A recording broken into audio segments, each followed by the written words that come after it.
స్వస్తిక్ తేజ అనేది 1 ఎకరం వేసానండి నేను. ఇబ్బంది ఏం లేదు. వేరే రకాలతో పోలిస్తే ఇది బాగానే ఉంది. కాపు వేసుకోవచ్చు. నేను 10 ప్యాకెట్లు తెచ్చాను. 1 ఎకరం బాతికి వచ్చింది నారు. మొలక శాతం బాగుంది. విత్తనాలు కాపు కూడా బాగానే ఉంది.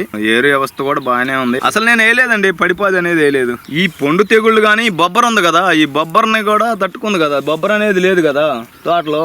ఎర్రనాళ్ళకి తట్టుకుంది. ఇబ్బంది ఏం లేదు. పొండాకు అనేది లేదు. ముడత అనేది లేదు. అసలు నల్లికి తట్టుకుంది. ఇబ్బంది ఏం లేదు. తట్టుకోబట్టేగా మనకి తోట ఇంత మాత్రం నిలబడింది. లేకపోతే ఏడాడు ఉంటది. వర్షాలు తక్కువైనా ఇబ్బంది లేదు, ఎక్కువైనా ఇబ్బంది లేదు.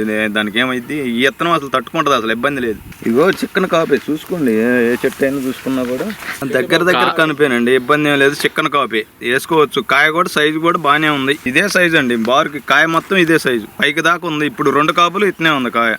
చెట్టు కూడా బుట్టలాగా వచ్చేసింది. రంగు బాగానే ఉంది, సైజు బాగానే ఉందండి.